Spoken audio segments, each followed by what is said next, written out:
We just have too much stuff that's being produced. Bienvenue dans Onward Fashion, le podcast des solutions business pour une mode durable. Je suis Victoire Sato, fondatrice de The Good Goods, et j'accompagne les professionnels de la mode, du textile et du luxe dans la transformation de leurs pratiques vers plus de responsabilité. Mon job, c'est de rendre visibles les acteurs et actrices de la mutation profonde et au passage, de proposer de nouveaux narratifs. Ici, on restaure le leadership à la française, on met en lumière les innovations qui décarbonent à l'échelle industrielle et on convoque l'humain qui sommeille dans tout décideur pour faire pencher son libre arbitre en faveur de choix qui façonnent positivement le monde de demain.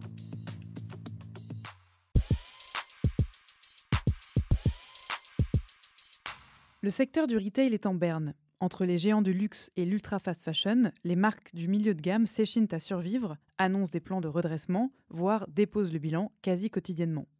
Toutes ? Pas exactement. Et ce n'est pas un minuscule acteur de l'habillement qui fait aujourd'hui figure d'irréductible, mais bien un visage historique. 370 millions de chiffres d'affaires en 2023, plus de 2100 collaborateurs, un parc international de 400 boutiques. Maintenir l'entreprise à flot semble déjà être un challenge en temps de crise.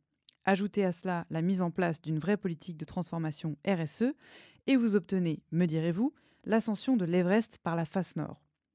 Eh bien, cet épisode vous propose précisément de mettre de côté les fausses croyances évoquées. Parce qu'il est possible d'être sorti du Black Friday depuis 4 ans et de s'y tenir avec fierté, de réduire le nombre de références proposées et les volumes en général, et non seulement de générer de la croissance, mais de majorer sa rentabilité. Zoom au sein de la stratégie discrète et non moins efficace de repositionnement vertueux du groupe ProMode, où la culture du changement émane à la fois du dirigeant et de ses collaborateurs, où les outils de la transformation sont partagés en accès libre, comme la grille d'éco-conception open source développée par ProMode, téléchargeable gratuitement par le reste d'une industrie que l'on aimerait voir changer profondément.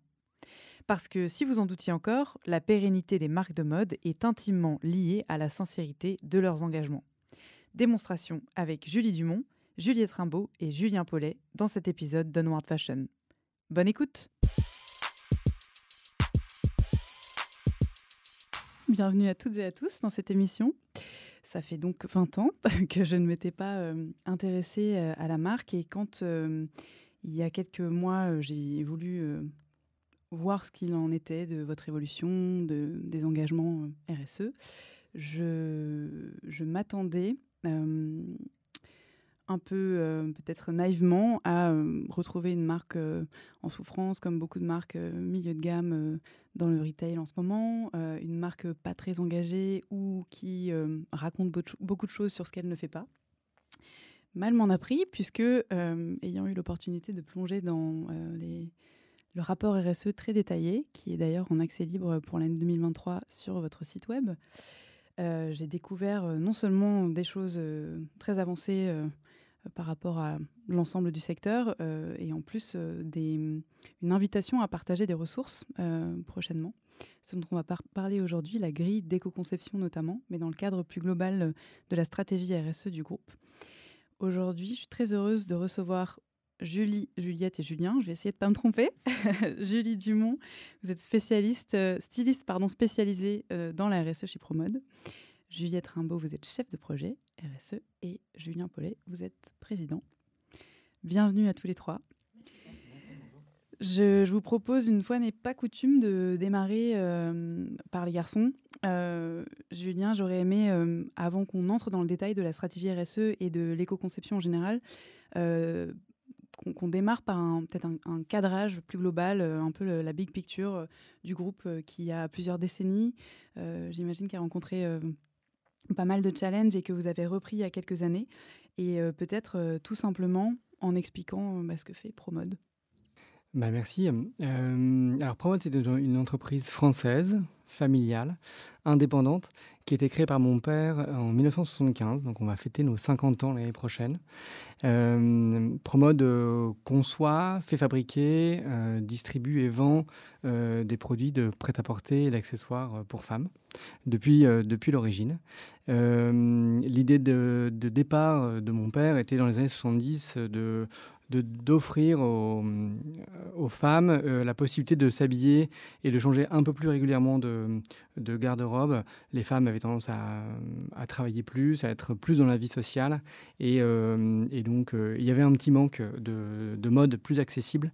Et donc, il a voulu créer cette marque ProMode pour pour rendre cette mode féminine assez raffinée. Il y a toujours ce sentiment de raffinement chez ProMode depuis l'origine. Et donc voilà, ProMode a grandi beaucoup à l'international.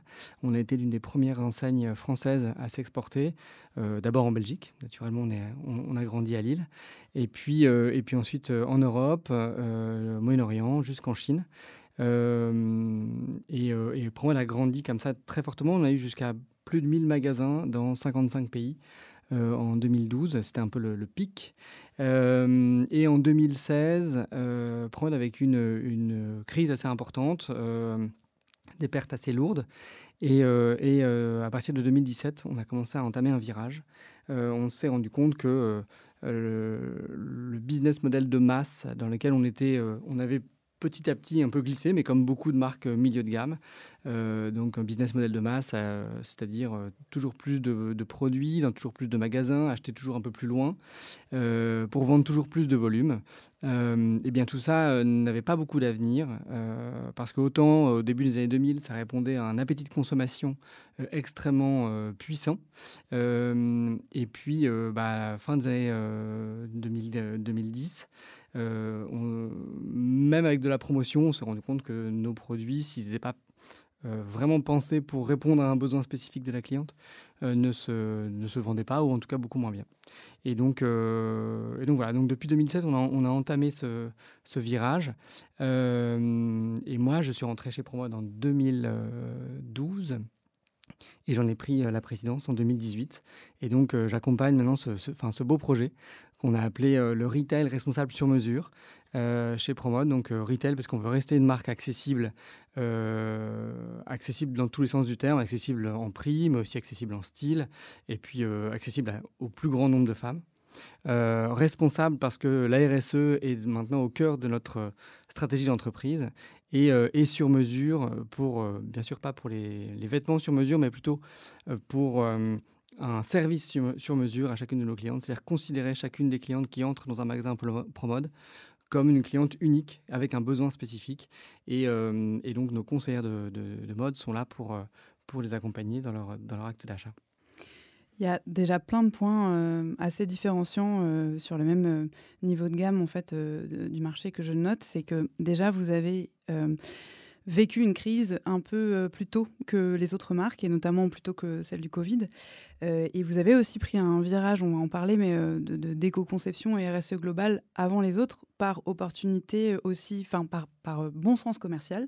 Donc ça, j'aimerais vraiment qu'on le développe après. Pour bien comprendre ces deux points-là, est-ce que vous pouvez nous expliquer comment fonctionnait la production dans les premières décennies de la marque? Parce que je crois que c'est d'emblée une marque qui, très rapidement, a délocalisé sa production. Est-ce que c'était le cas? Ça a été un processus, encore une fois, assez naturel, parce que, au départ, quand mon père a commencé à distribuer des produits ProMode au sein des boutiques ProMode, alors au tout départ, c'était d'abord ce qu'on appelle le décrocher dans le sentier. Donc mon père venait chaque semaine à Paris racheter des collections pour ses magasins. Et puis très vite, il a développé un studio de création pour avoir des produits spécifiques ProMode qui ont été fabriqués. Il y avait beaucoup d'ateliers textiles dans le nord de la France. Et puis, on a acheté nos trenches à Armentières, notamment à côté de Lille. Et puis, assez vite, le Maghreb a développé des compétences textiles très intéressantes. Et donc, on a commencé à délocaliser plutôt au Maghreb. Et puis, ensuite, encore plus loin, l'Inde et la Chine notamment, le Bangladesh aujourd'hui. Mais aussi bien sûr pour des questions de coût. Et quand on était dans un business model de masse, ce qu'on appelle la marge d'entrée, c'est-à-dire acheter le moins cher possible, permet d'avoir une marge d'entrée importante et permet d'absorber de la promotion si on a besoin d'en faire. Ça, c'était important dans le business model historique. Mais on est aussi allé chercher des compétences et des savoir-faire. On parle souvent de l'Inde pour le savoir-faire des broderies, on parle souvent de la Chine pour le savoir-faire autour du flou.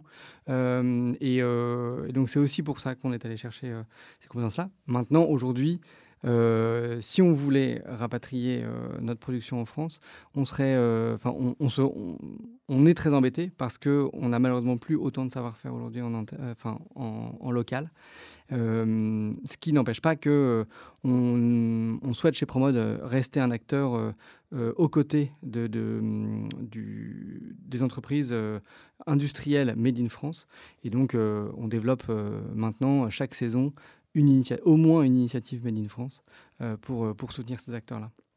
C'est hyper intéressant parce qu'autant la relocalisation associée à la décarbonation tombe sous le sens et en même temps est problématique parce qu'associée à énormément de coûts, perte de savoir-faire, on l'a dit, autant la question de la responsabilité de la création de valeur économique dans des pays très lointains, et on a vu dont s'est défaussé beaucoup de marques pendant le Covid, vous l'avez et vous avez aussi une grande fidélité avec le parc fournisseur, le parc de fabrication aussi, d'usines partenaires.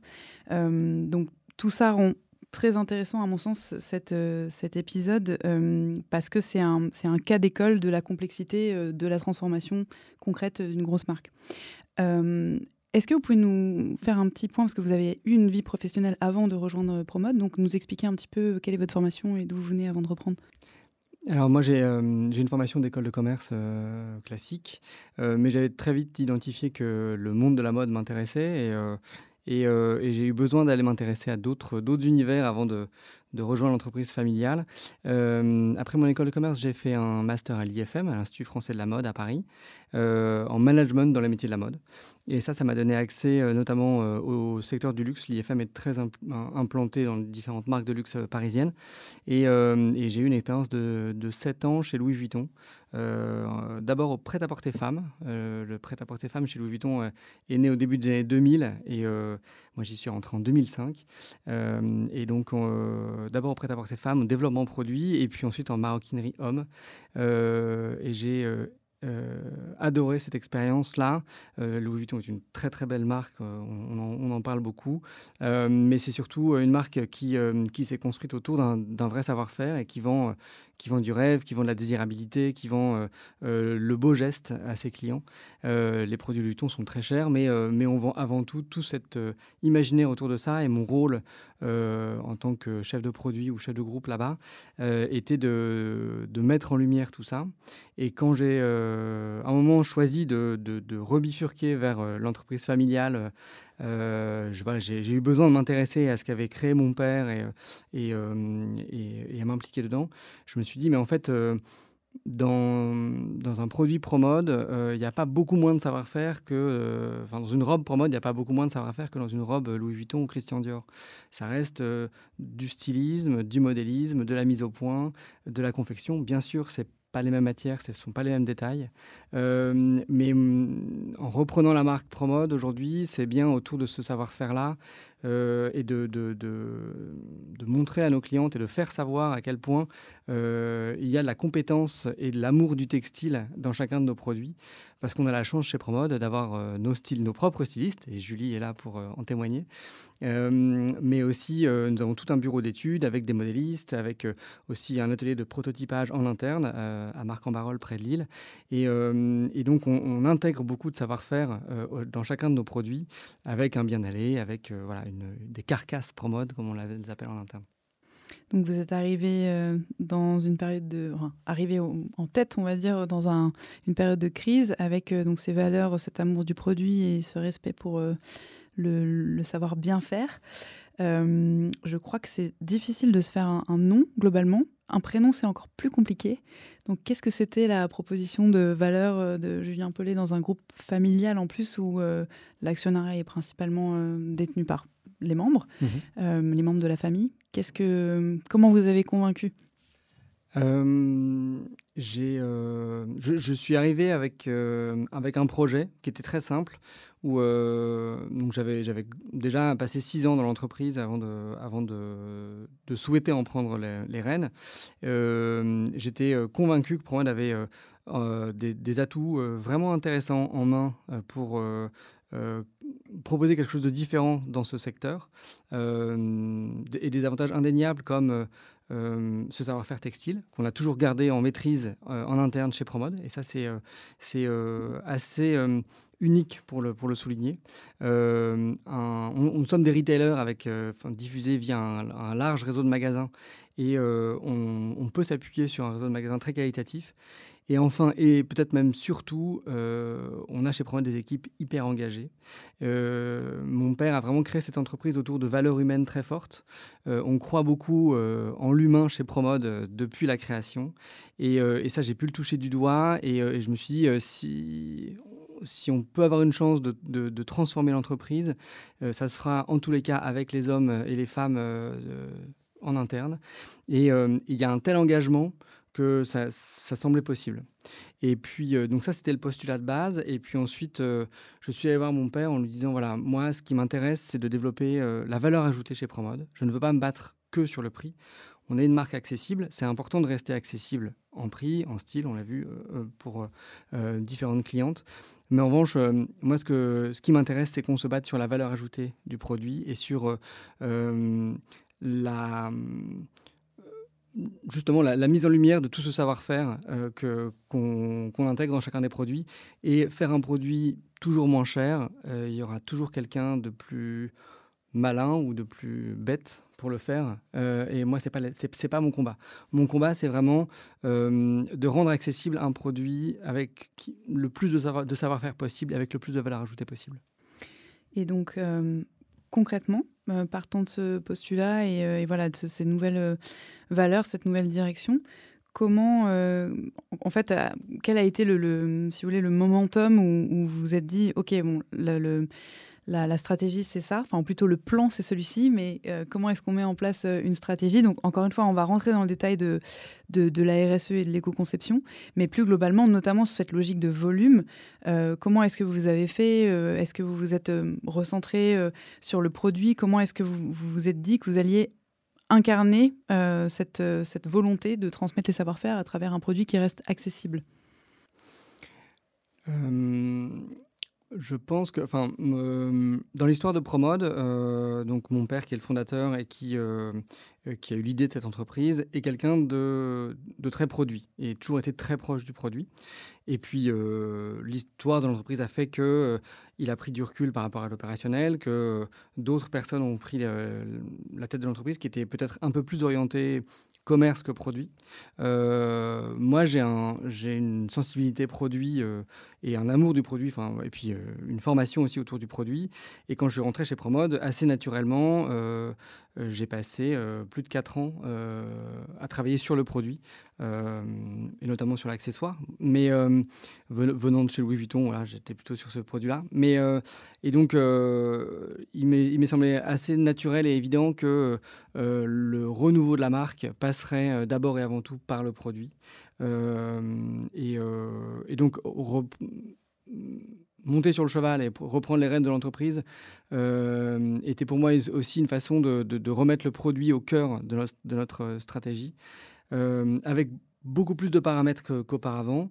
Et ça, je pense que c'est important qu'il y ait aussi une nouvelle génération qui rentre à la tête de l'entreprise pour ça. À l'origine, il fallait d'abord faire un bon produit. Ensuite, c'était un bon produit au bon prix, distribué au bon endroit. Et maintenant, ce sont tous ces paramètres-là, avec en plus toutes les notions responsables, écologiques et durables qu'il faut savoir intégrer. C'est juste une contrainte supplémentaire qu'on s'impose, mais qui est absolument essentielle.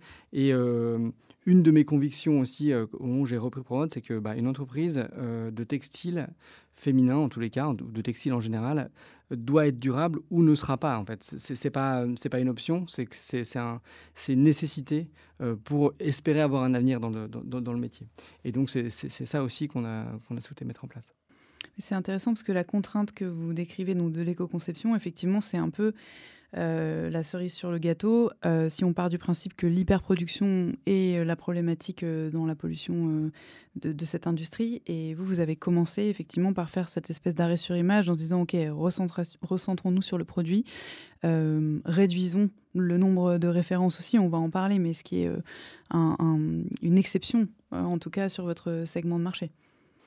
Oui, peut-être. Alors, je ne connais pas les chiffres des autres et je préfère parler de nous que de parler des autres. Mais effectivement, alors, chez Promode, on a eu... 2017, quand au moment de cette prise de conscience, il y a eu d'abord effectivement un recentrage du nombre de références. On a baissé de 20% le nombre de références distribuées d'une saison à l'autre. Ça a été assez drastique, mais absolument essentiel pour éviter de se disperser. Et puis, comme je vous l'ai dit, on a eu un développement international extrêmement puissant, extrêmement important et rapide. Et quand ça a été moins bien, là, moi, j'ai eu vraiment le besoin et le sentiment qu'il fallait nous recentrer aussi physiquement pour mieux pivoter ensuite notre business model. Et donc, on est passé de 1000 magasins dans 55 pays à 400 magasins dans 5 pays en 3 ans de temps. Donc, ce recentrage a été assez drastique. Alors, accéléré aussi par la crise Covid qui est passée par là. Mais ça a permis d'être moins dispersé.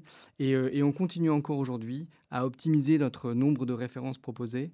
Ça ne veut pas dire que notre offre est moins intéressante pour la cliente. Et c'est justement tout l'enjeu de mieux mettre en avant certains produits qui sont capables de traverser les saisons. Et il n'y a pas besoin de modifier un jean bleu d'une saison à l'autre. Et un bon pantalon noir, eh bien, il peut se vendre sur deux ou trois saisons, c'est pas très grave. Et donc voilà. Et donc c'est tout ça, c'est cette nouvelle répartition des produits entre des nouveautés qui rendent nos collections désirables et puis certains produits plus essentiels, qui peuvent durer dans le temps. Donc si je résume un petit peu la promesse de la marque telle que je la comprends aujourd'hui, du style, de la qualité, de la durabilité au sens qualité et savoir-faire, mais aussi en termes d'éco-conception. Est-ce que c'est ça? Est-ce qu'il y a d'autres choses? Alors, il y a 3 mots qu'on partage beaucoup en interne, qui sont désirable, accessible et durable. La désirabilité, le raffinement du produit, c'est quelque chose qui est très important. Le produit est au cœur vraiment de notre stratégie, hein, et donc on est là pour satisfaire et pour séduire aussi les femmes qui rentrent dans le magasin. Accessible, on en a déjà beaucoup parlé. Et puis, oui, c'est cette durabilité. Là aussi, je pense que dans cette mode accessible ou milieu de gamme, il y a un petit peu deux manières de voir les choses. On peut soit se dire on fait une mode vraiment accessible en prix, quitte à ce qu'elle soit pas très durable dans le temps, mais on va trouver des solutions de recyclage plutôt que de seconde main. Ou alors on fait une mode accessible et durable, c'est-à-dire plus qualitative. Elle sera peut-être un petit peu plus chère, mais elle va avoir une valeur. Le produit va avoir une valeur en seconde main, en troisième main. Et c'est plutôt cet axe-là qu'on a choisi chez Promode. Parce que moi, je suis convaincu qu'on préfère mettre quelques euros de plus pour avoir un produit dans une meilleure qualité de matière, avec des vraies belles finitions de bien aller, etc. C'est plus agréable de le porter au quotidien. Et quand on souhaite le revendre ensuite, il a une plus grande valeur qu'un produit presque jetable. Est-ce que, avant de passer la parole aux collaboratrices qui sont avec nous et qui sont, je pense, des meilleures ambassadrices justement de ces nouvelles valeurs, est-ce qu'on peut faire un petit peu de maths et avoir quelques données chiffrées alors, comme je vois que vous avez des anti-sèches, peut-être les dérouler, mais ce qui m'intéressait, c'était le nombre de collaborateurs, le nombre de références mises en marché, le chiffre d'affaires, si on peut le mentionner. Les pays, on en a mentionné 5, mais voilà, sur lesquels vous êtes actifs, etc. Est-ce que vous pouvez nous partager ça? Donc, Promode, c'est aujourd'hui, comme je l'ai dit, une marque française, familiale. On est distribué dans 5 pays, France, Belgique, Luxembourg, Suisse et Malte. Et quand je parle de la France, c'est la France au sens large, c'est-à-dire la France métropolitaine, mais aussi les DOM-TOM, la Réunion et les Antilles. On a donc 400 magasins dans ces 5 pays-là, à peu près 2000 collaborateurs qui travaillent chez Promode. On met à peu près 14 millions de pièces en marché par an, mais avec un taux de résiduel extrêmement faible. Peut-être on en parlera après. Oui. Et le chiffre d'affaires est en 2023 de 370 millions d'euros. Voilà. Qu'est-ce que j'ai oublié d'autre Quelques mots sur alors la répartition, ça c'est assez intéressant chez vous parce que vous avez quand même différentes fourchettes d'âge, de clientes type et les méthodes d'achat ne sont pas les mêmes, physique et digitales. Est-ce que ça, vous pouvez nous en parler? Oui. Alors, l'âge moyen de la cliente Promote, c'est 46 ans. On a une part du digital qui est autour de 8%. Donc, c'est 92% en magasin. Et voilà, on touche notre cliente type, c'est donc une femme plutôt urbaine. On est plutôt présent dans les villes importantes, entre 40 et 50 ans. Voilà. Qui apprécie. Alors oui, on peut parler du style, parce que Promote, c'est d'abord un style plutôt néo-bohème, avec on aime bien véhiculer cet esprit un peu de liberté et de voyage dans nos collections. Et on diffuse une mode féminine, raffinée, colorée et imprimée. On insiste beaucoup sur tout ça. Voilà, c'est une mode plutôt joyeuse et dans la tendance, mais toujours accessible en termes de portée de bien-aller. C'est-à-dire qu'on ne fait pas des produits trop extrêmes en termes de fitting, par exemple. Voilà. Et on va voir que la question des imprimés quand on éco-conçoit est retort. Autre question, peut-être dernier chiffre. La durée moyenne des contrats avec les collaborateurs et les collaboratrices chez Promode, assez bluffante. Oui, alors on a effectivement la chance d'avoir des collaborateurs fidèles. Et je pense que vraiment, je parlais de valeurs humaines tout à l'heure, et comme quoi Promode avait été fondé avec cette ferme volonté de s'appuyer sur des valeurs fortes, vécues et diffusées dans l'entreprise. Aujourd'hui, il y a une vraie disparité en fait, de durée de contrat de travail entre les magasins, le siège ou la logistique, parce qu'on opère notre propre logistique. Et donc... La durée moyenne des contrats en magasin, c'est 5 ans et demi. Et c'est normal, il y a beaucoup plus de turnover dans nos boutiques. Au siège, c'est 12 ans et c'est 22 ans en logistique. Donc voilà, une vraie fidélité. Ce sont des carrières chez vous, quoi, littéralement. Parce que 5 ans et demi en boutique, c'est énorme, même si ça paraît court par rapport aux autres secteurs de l'entreprise. Depuis cette année, j'ai souhaité récompenser, lors des vœux, les traditionnels vœux du mois de janvier, récompenser les carrières longues. Et eh bien, on a récompensé une carrière de 40 ans. D'ailleurs, une personne à la comptabilité et une personne en magasin. Voilà. Donc, Génial. Alors, on va passer le mot à ses collaboratrices, passer la parole. On va commencer avec vous, Juliette, parce que c'est... Alors, de façon un peu caricaturale, on a eu la version, on va dire, top management des objectifs de l'entreprise et de la stratégie à mettre en place. Vous êtes à l'interface entre donc cette partie de la société et puis les collaborateurs qui, d'après ce que j'ai compris, sont hyper motivés, engagés et à l'initiative de plein d'actions pour la transformation du groupe. Est-ce que, avant de nous expliquer comment est-ce qu'on fait pour mettre tout ce petit monde en marche, vous pouvez revenir sur votre parcours et plus spécifiquement votre formation sur les sujets RSE? Oui, bien sûr. Du coup, moi, j'ai fait une formation d'ingénierie textile à l'ANSET, du coup, à Roubaix. Et ensuite, pour le parcours professionnel, il est assez simple puisque j'ai commencé chez Promode en stage. Donc pendant 6 mois, mon stage de fin d'études où j'étais moitié qualité, moitié RSE. Et à l'issue de ce stage, donc on m'a proposé de rester. Et depuis, je suis restée. Donc ça fait 6 ans que je suis chez Promode. C'est QFD. Voilà, ça fait le lien. Et justement, ce qui était hyper intéressant pour moi et ce aussi pourquoi j'ai voulu rester, c'est que je suis arrivée presque au démarrage en fait, de la démarche RSE, surtout côté fournisseur. Et il y a eu beaucoup d'évolutions parce que beaucoup d'évolutions réglementaires aussi qui se sont mises en place, cette volonté d'aller vers un retail responsable et sur mesure. Et du coup, mon propre poste en fait, a évolué dans ce sens-là. Et j'ai pu faire vraiment passage de chargé RSE vers de la coordination et aujourd'hui chef de projet. Donc ça m'a permis vraiment de pouvoir toucher un peu à la partie plus opérationnelle, à la partie un peu plus stratégique aujourd'hui. Et du coup, ça m'a permis aussi de voir l'embarquement des différents collaborateurs autour des sujets RSE. Oui, parce que finalement, la formation ingénierie textile, on est plutôt focus produit. Là, aujourd'hui, vous coordonnez l'ensemble des équipes pour le groupe. Ouais, c'est ça. Enfin, du coup, j'ai vraiment cette casquette de pouvoir un peu animer dans la direction les projets RSE, plutôt en management transverse. Et c'est vrai que la partie RSE, pour le coup, pendant mes études, je l'ai pas forcément vue telle quelle. Surtout qu'il y a 6 ans, c'était pas forcément des sujets qu'on abordait pendant les études.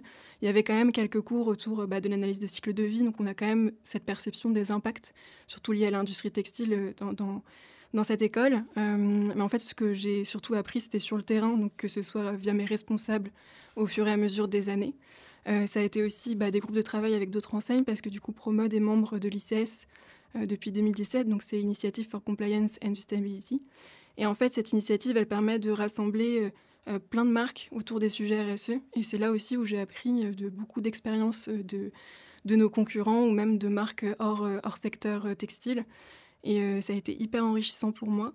Et au-delà de ça, il y a aussi beaucoup de conférences, de formations, de webinaires sur ces sujets-là, par exemple ProDurable et Fashion Green Days, donc qui permettent aussi de s'ouvrir un peu à plusieurs thématiques autour de la RSE.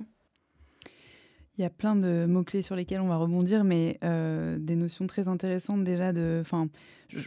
À travers nos différents entretiens pour la préparation du podcast, j'ai noté globalement l'absence de justement formation consensuelle et de banque de ressources centralisées. Et c'est vrai que quand on interroge les gens sur leur formation RSE, en particulier dans des métiers dans lesquels ils sont depuis des années, il y a toujours un peu on a l'impression d'être cornerisé sur ah bah oui mais j'ai pas de diplôme parce qu'en fait il n'y a pas de formation, donc globalement c'est je picore ici et là et c'est d'autant plus difficile je pense d'avoir une vision globale des sujets et ensuite de mettre sur pied des moyens pour la transmettre à ses collaborateurs. Et donc c'est ça dont on va parler parce que c'est votre quotidien. Pour bien comprendre, peut-être encore une mise en perspective, comment est organisée la confection de vêtements chez Promode, deux façons de faire, peut-être forfait, façon de détailler. Oui, exactement. On a deux manières d'acheter chez Promode, donc au forfait et à façon. Au forfait, on va aller acheter directement un produit fini en fait, à un fournisseur. Et c'est lui après qui est plutôt responsable de son sourcing, donc de son approvisionnement en tissu, etc. Et on a aussi le travail du coup à façon, où là on va aller acheter un tissu auprès de nos fournisseurs de tissus.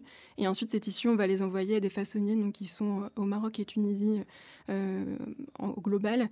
Et en fait cette partie façon, ça nous permet quand même d'avoir plus la main sur le sourcing, sur l'approvisionnement.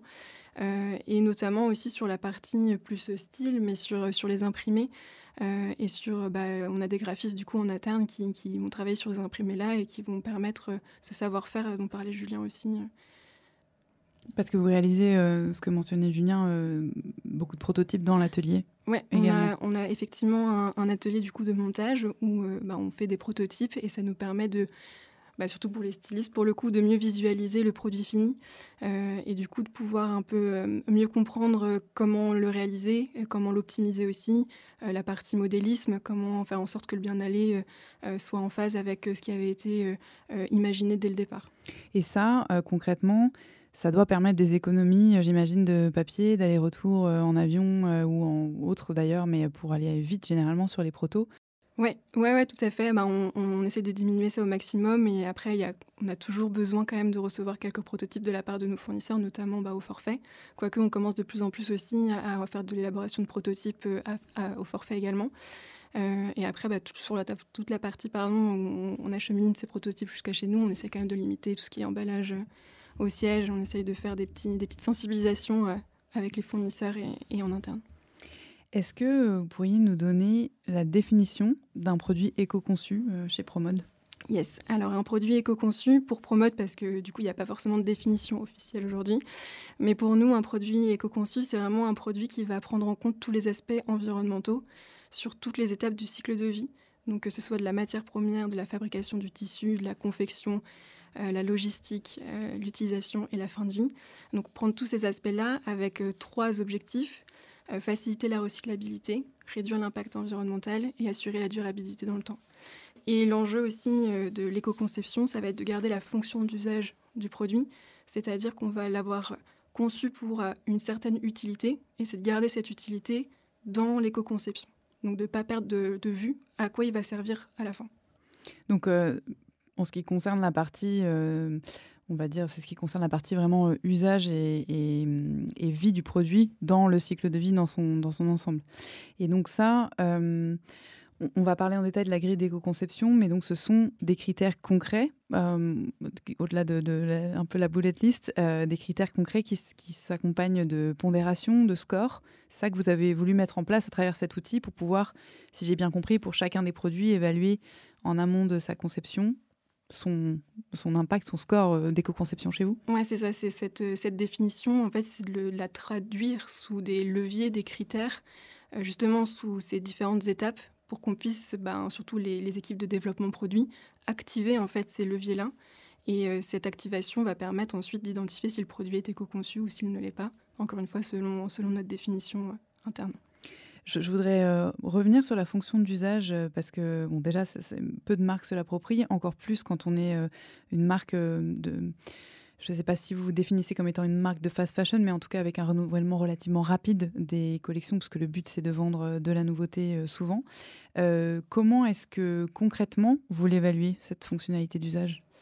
Alors, je dirais qu'elle s'évalue pas techniquement, enfin il n'y a pas de données derrière la fonction d'usage, ça va être plus aux équipes de développement produit, donc les acheteurs, chefs de produits, stylistes, de garder cette vision justement de pourquoi est-ce qu'ils ont voulu concevoir ce produit-là, dans quel but, pour servir quel besoin, et de s'assurer qu'après l'éco-conception, on garde cette même utilité. Donc on a par exemple, si on a un débardeur avec une volonté d'avoir ce toucher un peu doux pour porter au quotidien avec une dentelle, en fait c'est de garder cette fonction d'usage-là jusqu'à la fin. Donc on ne va pas aller enlever la dentelle, parce que sinon il va perdre tout son style. On ne va pas aussi détériorer l'effet de la matière, puisqu'on veut qu'il soit doux sur la peau. Donc c'est bien de bien définir l'utilité, le besoin, et le garder jusqu'à la fin. Mais techniquement, on ne peut pas vraiment l'évaluer en tant que tel. Mais j'imagine qu'il y a des itérations produits, ce qui rejoint l'intérêt de faire ce qu'on évoquait, des bons basiques, qui sont les mêmes 3 saisons d'affilée et qui de toute façon se vendent, et en particulier si on les améliore d'une collection à l'autre. Ça va être un petit peu plus peut-être le credo de Julie. Comment est-ce qu'on organise, alors question extrêmement naïve, la RSE dans un groupe de 2000 personnes ? J'imagine que tout le monde n'est pas concerné évidemment au siège, mais comment est organisé chez vous le pôle RSE ? Comment il essaime dans les différents départements ? Alors le pôle RSE, on est en fait relié au service qualité RSE, donc sous la direction de l'offre. Donc on a une responsable qui s'occupe du pôle. Et à l'intérieur de ce pôle-là, on a 2 coordinatrices qui vont faire plutôt le suivi des fournisseurs, donc les accompagner sur toute la partie contrôle des conditions sociales, des conditions de travail, les conditions aussi sur l'environnement, et accompagner tous ces fournisseurs et leurs usines dans une démarche d'amélioration continue. Elles vont aussi travailler sur certains projets plutôt stratégiques pour l'entreprise.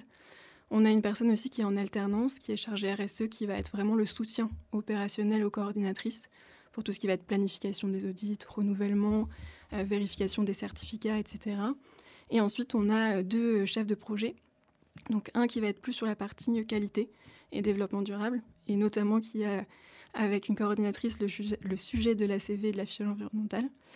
Et ensuite, du coup, je suis là aussi sur la partie RSE et développement durable, donc pour animer toute la partie projet, pilotage, accompagnement des équipes sur les différents projets. Et au-delà de ça, du coup, on a aussi une RSE un peu plus transverse, où là, c'est animé par un COPIL. Donc, c'est le COPIL RSE et engagement, qui est piloté aussi par la responsable RSE et un chef de projet RH. Et en fait, à l'intérieur de ce COPIL, on a des invités permanents, dont Julien, et on a aussi au moins un référent par direction. Et c'est ce référent-là qui va justement avoir ce rôle d'animer et d'accompagner les équipes dans tous les projets justement qui ont été définis et validés par la direction pour la stratégie de l'entreprise. Donc pas mal de collaborateurs finalement viennent s'ancrer et s'embarquer dans la RSE, même s'ils n'ont pas l'étiquette RSE sur leur métier. Et vous diriez que ces objectifs peut-être qui sont définis en copil ou en groupe de travail, c'est de l'ordre de, quelque part, testing, la R&D, ou bien il y a des KPIs au même titre que les KPIs financiers avec un objectif d'éco-conception ? Souvent, on part avec plutôt du test and learn. Donc, on va avoir un projet plutôt de test donc sur un plus petit scope. Et si ça fonctionne et qu'on voit qu'effectivement, il y a moyen de le diffuser à plus grande échelle, on y va. Et là, du coup, il y a des KPI qui sont mis en place. Et pour le coup, l'éco-conception, ça s'est passé comme ça. C'était du coup 6 volontaires qui viennent de plusieurs métiers différents et qui se sont donné cette ambition d'avoir l'éco-conception chez Promode, une définition et de pouvoir former les équipes à ça. Et derrière, ensuite, on a réussi avec la direction à mettre en place des KPI pour la direction, pour l'entreprise, qu'on communique aussi sur le rapport RSE par la suite. Et on est aussi là aussi aujourd'hui pour en parler, donc plutôt pas mal. Pour qu'il y ait donc une mise en perspective ou plutôt un pendant économique, j'imagine, de réalité économique, des modèles théoriques de transformation que vous proposiez, parce que je pose la question et peut-être on peut te donner un exemple concret. Je crois que dans la circularité, il y a des initiatives comme ça chez vous, sur le Promode Couture, par exemple, qui sont donc au départ des projets intrapreneuriaux de collaborateurs qui ont une bonne idée, mais ensuite la mise en place de concrète et le fonctionnement économique de ces projets, c'est encore une autre histoire. Donc il y a une écoute en tout cas du côté... Oui, c'est vrai que le meilleur exemple, je pense, c'est Promode Couture. Promode Couture qui est venu pareil. Alors c'est ce qu'on appelle nous les groupes Ecology, même si maintenant le nom commence à se dissiper un petit peu. Mais donc c'est ces groupes de travail où les collaborateurs diffusent leurs idées et ça prend des fois. Et notamment Promode Couture a bien pris et c'est vraiment une équipe de couturières. Moi, je pense Julie aussi, tu as un peu participé à ce projet-là, mais c'est vraiment des couturières dans l'âme qui, du coup, ont voulu un peu plus proposer ce patronage, utiliser des stocks dormants, du coup, de nos productions pour pouvoir proposer des coupons à la vente et des patronages qui vont avec. Et en fait, ça a tellement bien marché que maintenant, on a une page sur le web avec des coupons qu'on vend. On a une page Instagram aussi, Promode Couture. On participe à certains salons autour du savoir-faire. Donc, ça a pris beaucoup d'ampleur. Mais je me permets juste d'intervenir. Effectivement, dans notre démarche RSE, au moment où, au tout début, c'est-à-dire il y a 5-6 ans, quand on a mis ça en place, on ne savait pas bien par quel bout le prendre, comme beaucoup. Et ce qui est les groupes écologie dont vient de parler Juliette, c'est beaucoup d'initiatives de la part des collaborateurs. Il y a beaucoup de collaborateurs engagés qui voulaient faire quelque chose pour la RSE. Et donc, on a mis en place ces groupes de travail pour... En bottom-up pour aller écouter un peu ce que les gens avaient à dire et dans quoi ils voulaient s'engager. On a recensé comme ça beaucoup d'idées extrêmement intéressantes, dont Promode Couture, dont Juliette vient de parler. Et aujourd'hui, on est un petit peu en train de recanaliser un peu tout ça, d'où ce comité de pilotage RSE et engagement qui a pris en compte toutes ces initiatives. Et puis maintenant, il s'agit d'avancer de manière un petit peu plus structurée qu'auparavant, et donc et qui vient recadrer un petit peu pour que on avance de manière un petit peu plus structurée sur des objectifs plus macro qu'on s'est fixés. Ça peut être l'éco-conception, ça peut être le bilan carbone, des choses comme ça. Et donc on restructure un petit peu. Donc il y a eu vraiment ce bottom-up, et maintenant c'est un petit peu plus top-down pour structurer et avancer de manière un peu plus coordonnée. Et donc, on va voir un beau cas d'école avec la grille d'éco-conception. Juste avant ça, est-ce que, Juliette, vous pouvez nous dire un petit peu comment, aujourd'hui, vous vous formez en continu? Donc, on a évoqué le Fashion Green Hub, par exemple, les webinaires. Est-ce qu'il y a d'autres sources d'informations dans votre veille?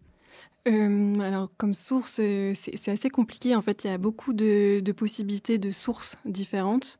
Nous, on est vraiment en veille aussi sur la partie média. Et je vais reparler d'ICS aussi, mais qui nous propose des news très dédiées aussi sur les risques au pays. Donc, on est en alerte aussi sur ces sujets-là. Ça peut être aussi sur les réglementations. Alors, on n'a pas dans le service RSE une formation de juriste, mais on est aussi accompagné en interne sur ces sujets-là. Il y a les podcasts qu'on écoute aussi de notre côté, les vidéos sur YouTube. Enfin, tout est bon à prendre dans ces sujets-là. Et d'ailleurs, on va moins l'évoquer peut-être aujourd'hui, mais il y a quand même une grande dimension sociale dans le volet Promode responsable.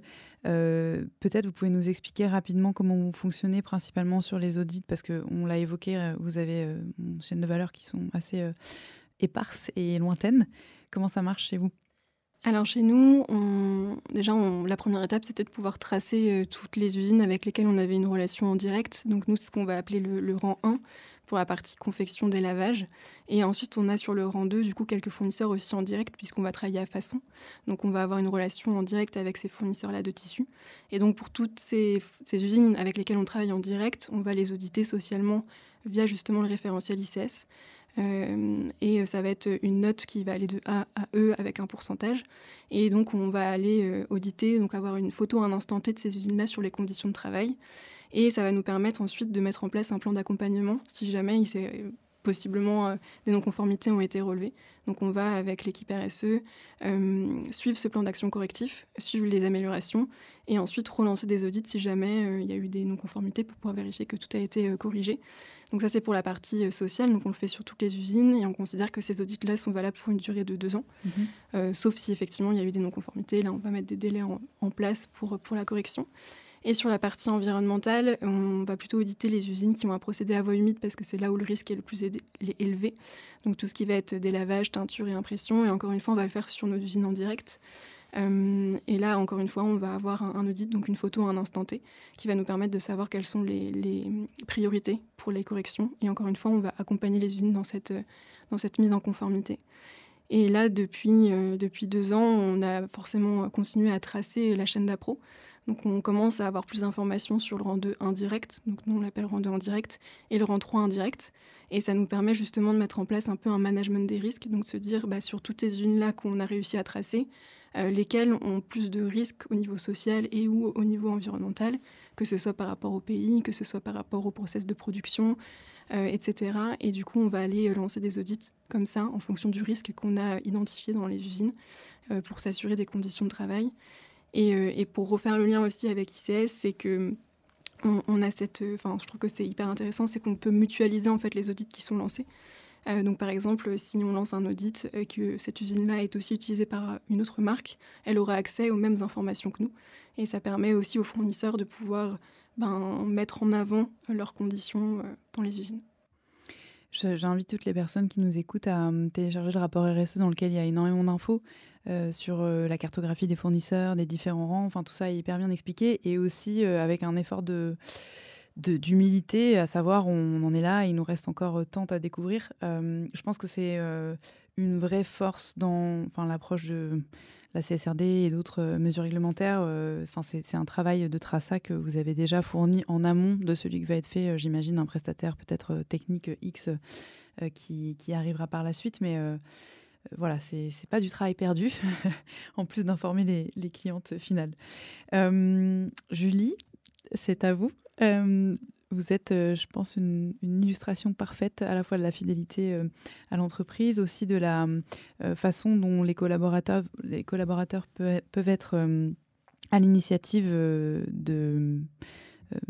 notamment de propositions de transformation. Est-ce que vous pouvez déjà vous présenter tout simplement et nous présenter un peu votre parcours ? Alors, donc moi, je suis styliste de formation. J'ai fait mes études à ESMOD Roubaix, puis Paris. J'ai commencé chez Promode début 2003 en tant que styliste junior. Et puis, au bout de 4 ans, j'ai saisi une opportunité qui m'a été offerte pour une autre boîte textile. J'y suis restée presque 3 ans. Et puis, au bout de ces 3 années, j'ai eu un vrai manque, je dois dire. Enfin, ça m'a appris beaucoup sur ce que je ne voulais plus, ce que je ne voulais pas et ce qui me manquait profondément.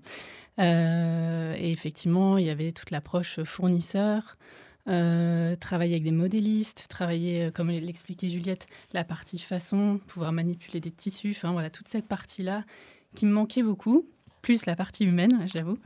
Donc j'ai pris mon téléphone et j'ai rappelé la responsable de la centrale d'achat de l'époque pour savoir s'il y avait une place. Et il s'avère qu'il y avait une place. Et donc c'est assez naturellement et très simplement que je suis revenue chez Promone, donc en 2009, en tant que styliste senior sur l'accessoire. Et puis après, ça s'est enchaîné super vite parce que c'est vrai que c'est une chance aussi chez Promode de pouvoir assez facilement évoluer ou bouger, en tout cas changer de rayon. C'est une super école pour apprendre. Donc j'ai fait du denim, de la robe et du pull pendant 7 ans, jusqu'à 2019 où en fait on a créé la cellule essentielle, donc où on a répertorié tous les intemporels du vestiaire au sein d'un rayon. Donc avant ils étaient travaillés par les équipes et là ça a été mis à part pour un souci aussi, je pense, de vouloir bien les travailler, prendre le temps de dédier une équipe à ça et de se dire effectivement sur l'aspect, il y avait cette notion de désirabilité et de durabilité. Et moi, j'aime bien parler de durabilité aussi émotionnelle parce que quand on aime un produit, on a envie qu'il dure. Parfois, on a envie de le transmettre. Et voilà, ça peut être un produit, comme disait Julien, un denim bleu basique. En fait, on n'a pas besoin de réinventer la poudre. Il faut juste travailler vraiment sur la partie qualité, le sourcing matière, les coupes. Donc voilà, il y a un vrai travail qui a été fait sur cette partie-là.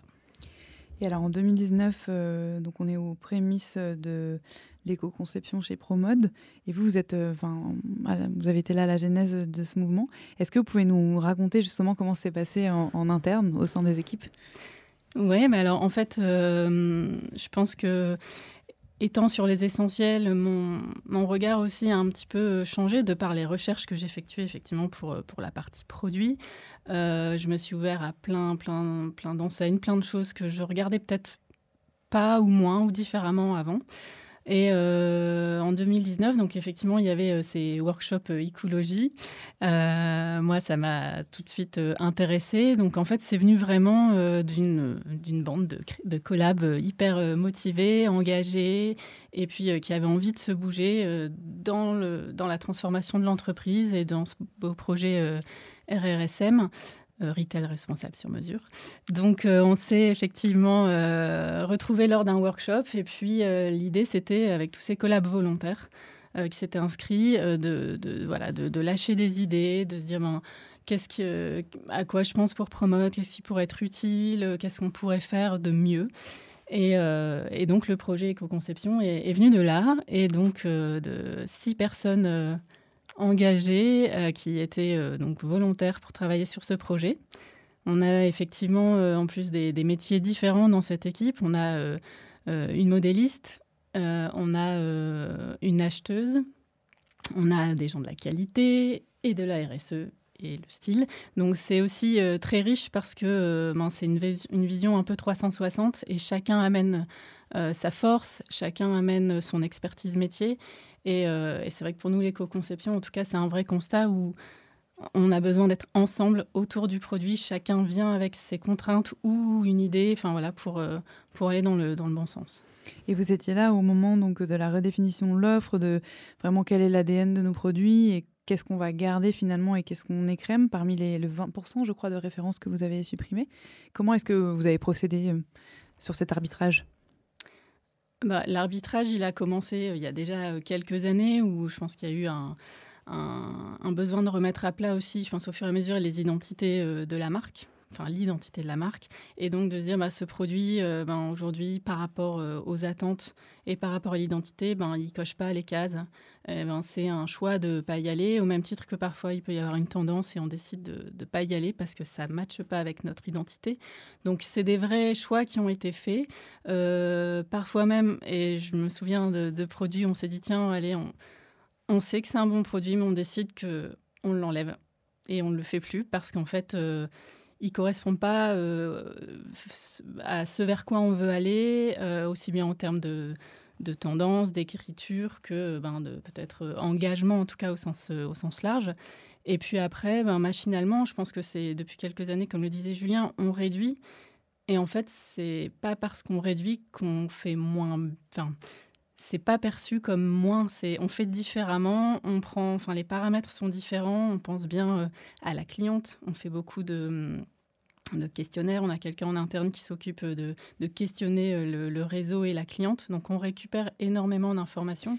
Alors, je veux bien qu'on détaille, est-ce que c'est en amont de la création d'un produit ? Est-ce que c'est pour un produit existant sur le retour de l'expérience client ?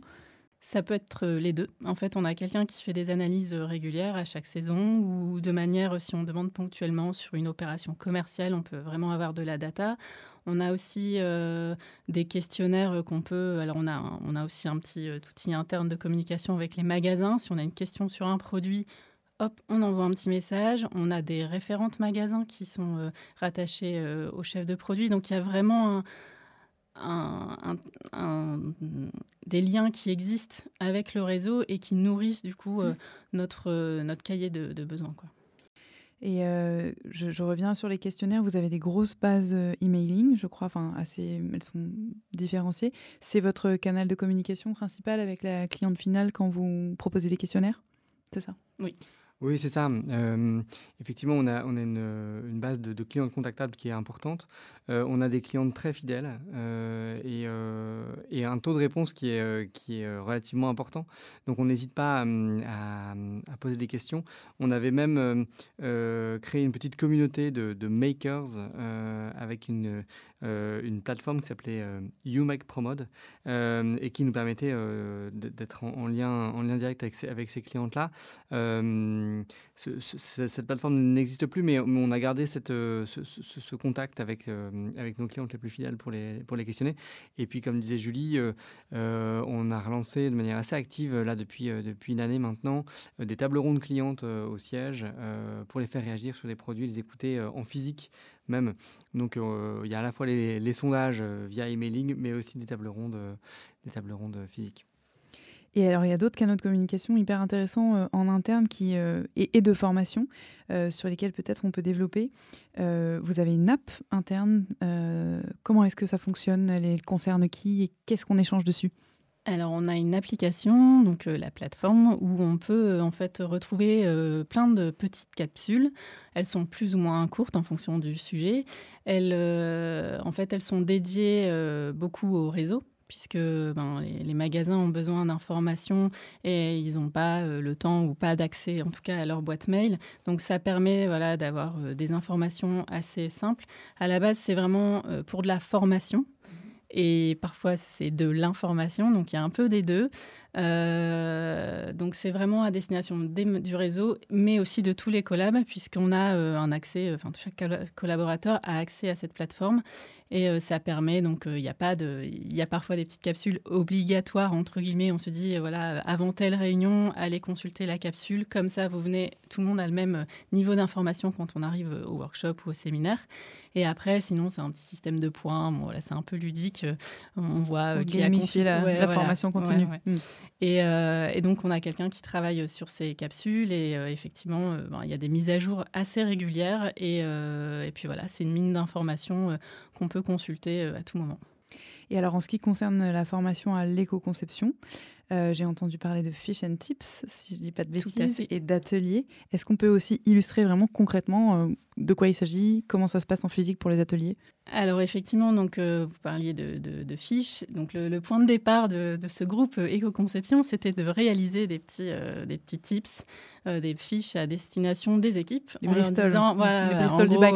Je vois bien. Des petites fiches en leur disant qu'est-ce que l'éco-conception, et puis les bonnes pratiques, des informations sur les matières. Voilà. Et puis en fait, on s'est tous renseignés, on a cherché des infos, puis le responsable RSE de l'époque, je balance un peu, nous a dit « Mais tiens, c'est pas mal, vous pourriez peut-être aller un cran au-dessus. » Ah d'accord, donc on va faire un petit guide pratique. Ah bah oui, donc on a fait réaliser un petit guide pratique d'une 50aine de pages, où là, qui est guidé qui suit un peu tout le cycle de vie, et par étapes, on a fait tout un pavé sur les matières, sur la confection, enfin vraiment, très très très riche.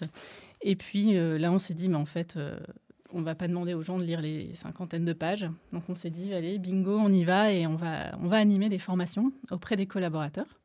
Donc à nous 6, on a travaillé un premier format de formation qu'on a fait donc là pour le coup en présentiel, en live, avec des groupes de personnes maxi 15, parce que l'objectif c'est vraiment d'avoir une formation dynamique avec de l'échange, pas un truc trop descendant. Donc on a effectivement des petits quiz, c'était assez ludique. On a formé beaucoup de personnes, on a eu pas mal de sessions, et on a commencé les sessions en 2021, si je ne dis pas de bêtises. 2022 ou 2021 2021, je crois. Possible.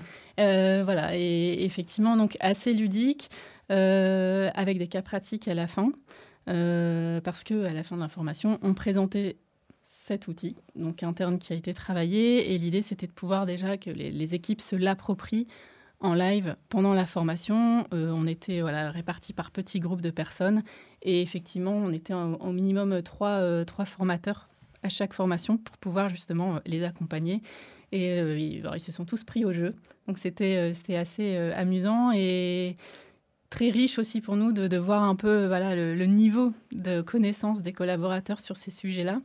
Il y en a qui étaient déjà très intéressés, d'autres novices. Donc c'était hyper intéressant. Et puis ensuite, on a fait la capsule de formation donc à destination des magasins Sur cette partie formation, on a vraiment formé tous les collaborateurs de l'offre, donc depuis 2021, enfin depuis les premières sessions. On a refait une dernière session là au début 2023 pour les nouveaux arrivants et puis ceux qui avaient envie de faire un petit refresh, sachant que le support aussi évolue en fonction de l'évolution de la grille. Et on a aussi formé une grande partie des collaborateurs de la direction client et du stock management, du marketing, du merchandising pour pouvoir justement diffuser un peu le même message et que les gens de la com ou du marketing sachent où on en est à l'offre et ce vers quoi on va pour pouvoir tous, encore une fois, avoir le même niveau d'information. Hyper intéressant parce que si on part du principe que les valeurs fondamentales reposent sur le produit, tout le monde est concerné par le produit chez Promode, y compris la comptabilité. Et ce sont aussi les ambassadeurs de la marque en premier. Donc, globalement, c'est faire infuser ces valeurs d'entreprise, ça participe à la marque employeur. Enfin, c'est, j'imagine, tout bénef. En revanche, il faut quand même faire un petit arrêt sur image et réaliser que vous êtes styliste et vous parlez du fait d'avoir fait sur votre temps de travail ou temps libre, du fait de votre motivation et du backup de vos employeurs, des fiches et des formations à l'usage de l'ensemble de l'entreprise. Ce qui est quand même... je pense que ça mérite un petit temps de pause pour avoir conscience de l'originalité, on va dire, du procédé. Un petit grain de folie. En tout cas, transformateur. Aujourd'hui, donc vous sortez la grille d'éco-conception, parce que non seulement vous formez les collaborateurs chez Promode, mais en plus, vous vous attaquez à la transformation de l'industrie at large en ayant pour ambition de mettre cette grille en open source, en fait, en accès libre à l'ensemble des autres entreprises, certaines avec lesquelles vous avez collaboré. On en parle depuis tout à l'heure. C'est quoi concrètement la grille d'éco-conception ? Alors la grille d'éco-conception, c'est un fichier Excel déjà. Donc on a fait avec un outil assez simple et à disposition. Et en fait, c'est un outil qui permet de rentrer les caractéristiques du produit, donc sur toutes ces étapes de cycle de vie, matière, confection, fabrication, utilisation, logistique, etc. Et qui, grâce à toutes ces caractéristiques, va pouvoir ressortir un pourcentage qui permet d'identifier si le produit est éco-conçu ou s'il ne l'est pas. Et en fait, on avait une première version de la grille du coup aux premières formations et qu'on a voulu optimiser par rapport au retour d'expérience de tous les collaborateurs qui avaient commencé à l'utiliser. Aussi des retours d'expérience d'autres marques, parce qu'effectivement, on a pris contact avec d'autres marques pour être sûr qu'on allait dans la bonne direction, qu'on avait les bonnes pratiques, tout simplement. Et on a aussi voulu que notre grille, elle soit de plus en plus proche de l'affichage environnemental de demain, et du coup d'inclure de plus en plus de leviers qui allaient se rapprocher potentiellement de l'affichage.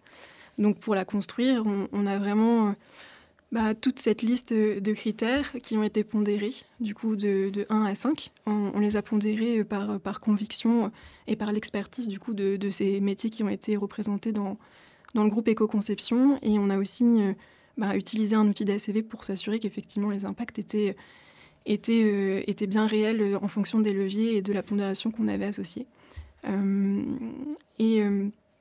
Et on a essayé aussi de garder une certaine cohérence et en catégorisant en fait ces leviers. Donc on en a 37 si jamais on a 3 tissus différents dans le produit.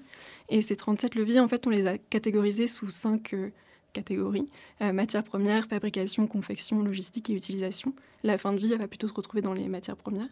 Et en fait, on a essayé d'avoir une pondération rationalisée par étape pour être sûr qu'on était en cohérence par rapport aux faits scientifiques sur les impacts. C'est-à-dire qu'on le sait, par exemple, la matière première va avoir plus d'impact que l'utilisation. Et du coup, d'avoir dans notre pondération assez d'impact et assez de pondération sur la matière première que sur l'utilisation. Oui, de façon hyper concrète pour que ce soit un peu illustré dans la tête de nos auditeurs et de nos auditrices. Si on prend un produit basique, on va dire un t-shirt ou un produit un peu plus complexe avec des pièces de mercerie, vous pondérez pour chacun des composants les critères que vous venez d'évoquer. Et ça prend par exemple en compte jusqu'à la part du mix énergétique, j'ai cru comprendre, donc vraiment de façon assez poussée sur les différents rangs dans la note globale du produit, c'est ça ? Ouais, c'est ça. En fait, on a voulu quand même avoir un outil assez simple d'utilisation pour pouvoir être utilisé par toutes les équipes de développement produit, mais qui essayaient de s'allier au maximum vers l'affichage, mais sans être trop technique.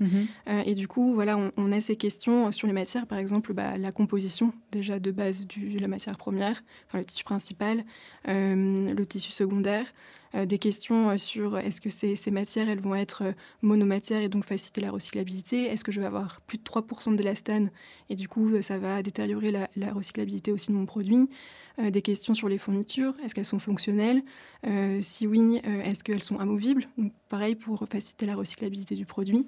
Sur la partie fabrication, on va avoir toute la partie effectivement où a été tissé mon produit, tricoté, teint, confectionné, et on va associer des mix énergétiques effectivement aux pays qui vont être associés à la question. Et en fait, il faut savoir que le mix énergétique, c'est donc chaque pays a un peu son mix énergétique qui est donc une énergie plus ou moins carbonée en fonction des sources d'énergie.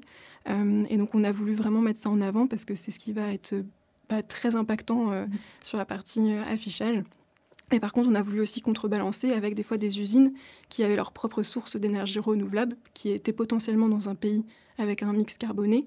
Mais voilà, essayer un peu de contrebalancer avec des bonnes pratiques dans les usines directement. Donc, dans mon fichier Excel, en face de mon produit, il y a les étapes et des critères à choix variables. Et à la fin, une note globale. Ça sous-entend que vous avez l'ensemble des informations. La teinture, la filature, le tricot, etc. Comment ça se passe quand vous ne les avez pas? Est-ce qu'il y a un malus quelque part ou en tout cas un point d'interrogation qui fait qu'on ne peut pas noter un produit? Oui, tout à fait. En fait, donc effectivement, il y a des questions qui vont être vraiment binaires. Donc, c'est oui, c'est non ou c'est non applicable si jamais mon produit n'en a pas. Et du coup, qui vont donner les points ou qui ne vont pas en donner. Et après, il y a des questions plutôt à choix multiples, donc avec les fameux pays.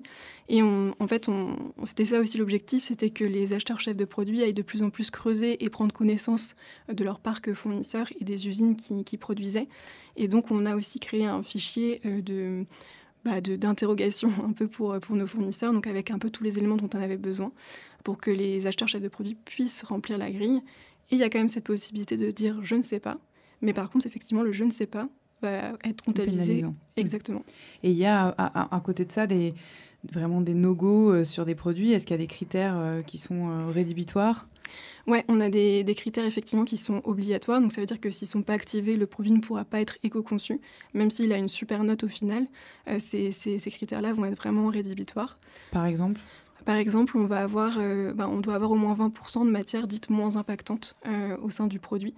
On doit aussi avoir des tests de qualité qui vont être validés par le service, un audit ICS qui va être aussi validé par le service RSE, pas d'avion entre la partie confection et le dépôt.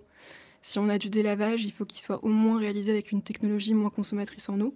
Et on a aussi la partie efficience, donc c'est les paires de tissus au niveau du plan de coupe qui a un certain seuil. Ça va être des seuils différents par typologie de produit. Par exemple, pour le t-shirt, on est à 80%. Pour la robe, on va être à 75%. Donc ça permet aussi d'optimisation de perte sur la découpe, c'est ça? Oui, exactement. Et ça, alors peut-être Julie ou Juliette, je ne sais pas qui veut répondre, mais comment ça se passe en pratique dans la conception d'un produit? Est-ce que tous les produits doivent passer par cette grille d'éco-conception? Et est-ce que s'ils ne remplissent pas les critères jugés suffisants, en regard de vos KPI, justement, tant de quantité de produits chez Promode doivent être éco-conçus, on transforme le produit en amont? Comment ça se passe? Alors, il y a plusieurs cas de figure, effectivement. Alors, pour répondre à la question, est-ce que chaque produit doit passer dans la grille? Par principe, oui. Après, forcément, comme il y a des critères obligatoires, la chef de produit ou acheteur se dit, ces critères-là, je les ai déjà pas et je vais pas y arriver. Donc, clairement, il faut aussi savoir mettre son énergie au bon endroit. Par contre, effectivement, dès qu'elles savent dans les équipes qu'elles ont un produit qui, effectivement, déjà a 20% de matière moins impactante, qu'elles voient que les critères, on va dire, obligatoires sont là. Oui, les équipes passent donc, ce qu'on appelle le produit dans l'outil Excel et en fonction du résultat, effectivement, le résultat est plus ou moins loin. Si c'est trop loin et qu'elles voient déjà de leur côté qu'elles n'ont pas de levier à activer, soit elles décident de transformer vraiment le produit pour pouvoir repasser le produit et se dire je vais peut-être y arriver ou pas. Il faut être aussi humble et on ne peut pas gagner à tous les coups. C'est un long chemin. Et puis sinon, il y a après la bonne surprise, c'est que le produit est éco-conçu direct et ça c'est super. Elles sautent au plafond, elles sont trop contentes. Et après, sinon, il y a l'option, effectivement, je suis vraiment tout près du but et il faut que j'actionne quelques leviers, auquel cas, et de toute manière, elles savent que les 6 personnes de l'équipe éco-conception, on est à dispo pour elles, on s'est divisé en binôme et on assure vraiment tout le suivi des équipes. Donc là, elles peuvent travailler avec leur référent d'éco-conception pour voir quel levier est activé. Et parfois, c'est vraiment pas grand-chose. Ce qu'on a appris aussi des formations, c'est que parfois, elles étaient surprises, notamment sur la partie transport et tout ça. Il y a toujours des surprises sur les impacts. Mais ce qu'on leur a expliqué, c'est que c'est pas un impact, c'est plein de petits leviers additionnés qui font qu'on y arrive. Donc c'est vraiment, le message qu'on leur passe, c'est baissez pas les bras. Ça vaut le coup, il faut tenter, on ne gagne pas à chaque fois. Et après, il faut être exigeant et persévérant. Et puis, l'importance aussi, c'est d'anticiper. Et ça, c'est un message qu'on leur passe régulièrement depuis la formation. C'est penser à, dès que vous pensez au produit, dès que vous avez un proto et qu'il est en passe de validation, faites l'essai. Tout de suite, parce que le fournisseur, on apprend effectivement quand on les questionne, tiens, ce fournisseur, je ne savais pas qu'il avait de la biomasse, parce que c'est des questions qu'on ne posait pas avant. Donc aujourd'hui, tout ça fait que il y a plein de choses qui évoluent, et les équipes, effectivement, maintenant, ça éveille aussi plein de choses au sein des équipes. C'est marrant parce que la stratégie de petits pas appliquée à un produit, on pourrait dire exactement la même chose de l'entreprise au global quand on nous entend. Et donc, d'après ce que j'entends, il n'y a pas de frustration associée à cette éco-conception dans la partie développement produit, ou est-ce que ça arrive parce qu'on est contraint, qu'on n'a pas la couleur qu'on veut, qu'on n'a pas la matière qu'on veut, ou bien les équipes sont plutôt enjaillées par le challenge? Alors, il y a eu des frustrations au démarrage, on ne va pas se mentir, avec les premières versions de la grille, où effectivement, chaque famille de produits était un peu sur le même niveau, et on se rend bien compte que pour un manteau et une veste où les composants sont multiples, c'était vraiment complexe d'aller cocher toutes ces cases. Et c'est en ça où il y a eu des versions retravaillées en écoutant bien chaque équipe, chaque chef de produit, chaque acheteur pour récolter toutes les informations. Et ensemble, effectivement, on a décidé avec l'équipe éco-conception de revoir un peu les seuils et d'adapter. Donc il y a eu de la frustration, mais après, très vite, quand on a eu la nouvelle grille mise à jour, en fait, on s'est rendu compte, je prends l'exemple de la veste, on a eu 3 vestes éco-conçues dans la foulée. Et en fait, la chef de produit était super contente parce qu'elle me disait « Ah, ça y est, j'y arrive enfin ». Et c'est motivant. C'est vrai que ce côté, il ne faut pas baisser les bras, c'est hyper important. Et il y a de la frustration parfois. On tente des petites négos, mais on reste exigeant par rapport à l'outil, par rapport à la grille et justement à notre objectif. C'est de dire oui, ça ne passe pas à un point, mais ça ne passe pas. Et alors, en pratique, ça s'accompagne, j'imagine, de logiques d'investissement qui sont très différentes, que ce soit dans l'achat des matières, la manière de produire, on a parlé des volumes aussi. Comment est-ce que du côté vraiment de décisionnaire et notamment de l'actionnariat, est-ce que vous avez eu à convaincre, est-ce que vous avez eu un plan de financement de cette stratégie d'éco-conception qui est soit incrémentale, soit carrément anticipée en disant « Ok, on va de toute façon mettre une enveloppe sur la table parce que ça va nous rapporter à long terme ». Comment est-ce que vous l'avez organisé de votre côté ? Moi, j'ai fait un petit travail de pédagogie auprès de la famille actionnaire autour de notre projet d'entreprise dont on a déjà parlé plusieurs fois, le retail responsable sur mesure, avec ces 3 mots-clés qui sont moins, mieux et plus durables. Et donc, ce pivot de passer d'un business model de masse à ce business model de précision, on parlait des petits pas, c'est ça, c'est vraiment depuis 5 ans, on travaille là-dessus pour préciser vraiment chacune de nos actions et faire en sorte qu'il n'y ait pas un produit qui soit gratuit dans la collection, qui ne serve pas vraiment le propos qu'on souhaite exprimer à nos clientes, et puis et qui ne soit pas acheté de la manière la plus juste possible. Ça implique de faire des choix. On a parlé de la réduction du nombre de références, réduction du nombre de pays, etc. Là, aujourd'hui, on a enfin les fruits de tout ce travail de fond avec, j'ai dit, aujourd'hui, Promode, c'est 370 millions d'euros dans 400 magasins. Sur l'année 2023, c'est une progression de chiffre d'affaires de plus 1,2%. C'est pas beaucoup, mais on a réduit un petit peu le nombre de magasins. Mais c'est moins 3% de quantité par rapport à l'année dernière. Et en revanche, c'est plus 4% de volume de marge. Ça veut dire qu'on fait de la progression de chiffre d'affaires en vendant des produits un petit peu plus chers, mais parce qu'on a limité fortement la promotion. En fait, les produits ne sont pas beaucoup plus chers en tant que tels, mais on applique juste un peu moins de promotion. Et surtout, avec moins de volume, on arrive à faire plus de marge. Et tout ça, c'est dès 2019, c'est la décision un peu radicale de dire non, plus de Black Friday chez Promode, par exemple. On fait plus de grandes périodes de braderie hors des soldes, vraiment en masse, mais on va plutôt choisir de faire de la promotion très ciblée, plutôt en récompense pour nos clients fidèles, donc en lien avec le programme de fidélité, etc. Plutôt que des French Days, comme on les connaît, etc., où on applique des taux de promotion globaux sur l'ensemble de la collection. Donc voilà, tout ça fait qu'on redonne de la valeur à notre produit et on pilote nos stocks vraiment au plus juste. Et l'aboutissement, donc c'est un peu plus de chiffre d'affaires, moins de volume, plus de marge, et au final, des stocks résiduels de fin de saison qui sont extrêmement bien tenus parce qu'on était déjà autour de 3% ces dernières années. Et là, sur la dernière saison hiver, on atteint 2% de stock résiduel, donc juste après les soldes, ce qui est vraiment, je pense, très, très performant dans notre secteur. Et l'histoire du Black Friday aussi, on mentionne comme si de rien n'était, mais c'est aussi un vrai statement, enfin une posture très forte. Alors effectivement, c'était... C'est beaucoup de volume de chiffre d'affaires sur un jour qui potentiellement part en fumée. Et c'est une décision qui a été prise par certaines marques, mais pas tenue dans la durée. Ouais. Et en fait, je pense que c'est peut-être ce qu'il y a de pire, de prendre cette décision-là et de ne pas la tenir dans la durée, parce que quand on prend ce type de décision, l'année suivante, on a une sorte de gueule de bois, c'est-à-dire qu'on ne repasse pas sur nos objectifs et c'est un peu compliqué. Mais après, voilà, l'historique est à nouveau relissé et nous, on a remarqué que le chiffre d'affaires qu'on ne faisait pas à ce moment-là, il se réétalait plutôt naturellement sur les semaines qui suivent ou sur les semaines précédentes. Et quand on ne tient pas cette position-là, on recrée un historique qui est difficile et donc on remet le doigt dans l'engrenage. Enfin, c'est un peu comme quand on essaie d'arrêter de fumer, quoi. Il ne faut surtout pas y retoucher. Il y a une dévaluation de la valeur perçue du produit aussi qui, je pense, est énorme.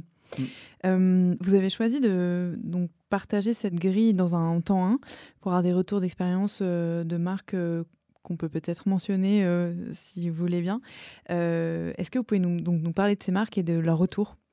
Oui, du coup, entre effectivement la V1 et la V2, on a décidé d'interroger plusieurs marques. Donc, il y avait Petit Bateau, Eram et Decathlon. Parce qu'on voulait être sûr déjà d'aller dans la bonne direction. On voulait être sûr de potentiellement modifier dans le bon sens notre grille.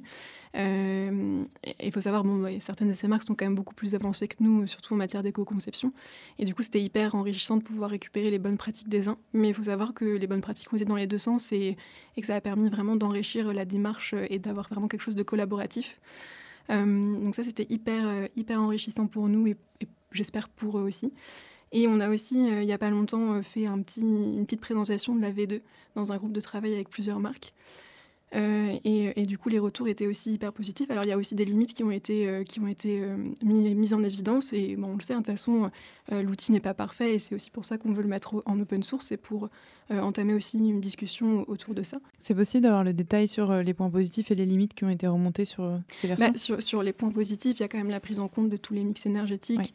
Ouais. La partie simple de l'outil, accessible pour les équipes opérationnelles. Donc ça a été bien mis en évidence. Le côté formation, sensibiliser les équipes, ils étaient assez inspirés par ce qu'on avait réussi à faire en termes de formation et de pouvoir embarquer aussi tous les collaborateurs. Donc ça a été perçu plutôt positivement. Et sur les limites, il y a aussi la partie mix énergétique, encore une fois, où on ne prend pas en compte aussi toutes les sources d'énergie de l'usine en tant que telle. Parfois, elle utilise du charbon. Enfin, voilà, il n'y a pas tout qui peut être pris en compte. Sur la partie recyclabilité, on a pas mal de critères qui vont être dedans, mais on n'est pas sûr de la réalité opérationnelle et des filières derrière. Donc voilà, pour en citer quelques-uns. Et donc concrètement, cet outil aujourd'hui, il est disponible où et quelles sont les conditions pour l'utiliser ? Alors l'outil va être disponible sur du coup, le site web de Promode. Donc on a un onglet mode durable à l'intérieur de laquelle on a une page dédiée à l'éco-conception.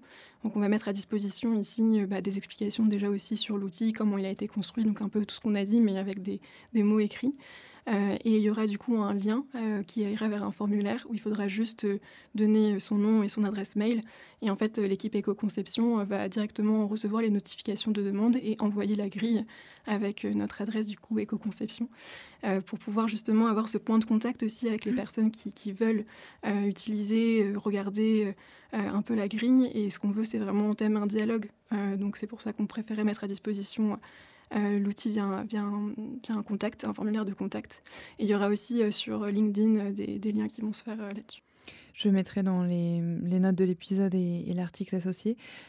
Julie, en pratique, si je suis designer produit chez une marque et que j'ouvre cet outil, qui, pour l'avoir vu, est un peu impressionnant, enfin très bien fait, mais malgré tout à prendre en main, qu'est-ce que vous conseillez pour s'y former ? Par quel produit on commence ? Est-ce qu'il y a des tips ? Alors déjà, l'outil sera envoyé, mais on a aussi toute une information qui accompagnera donc c'est l'envoi.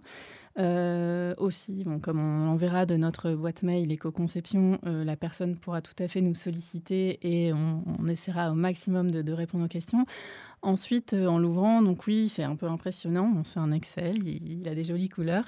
Mais effectivement, le nombre de questions peut être impressionnant. Je conseillerais déjà de bien lire, de bien le lire dans son intégralité, de faire attention à la formulation des questions, puisque c'est vrai que parfois, ça peut porter à confusion.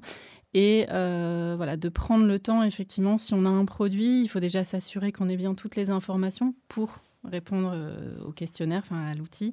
Je conseillerais de commencer par un produit basique, en tout cas simple. Effectivement, si vous commencez déjà peut-être avec un manteau ou une veste, comme on disait, c'est des produits plus complexes.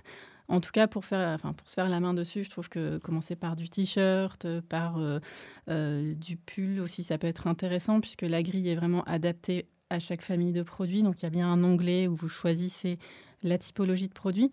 Tout ça, je commencerai en tout cas par un produit assez simple. Et puis, mais effectivement, important d'avoir toutes les informations et de bien questionner son fournisseur en amont pour pouvoir le remplir sereinement.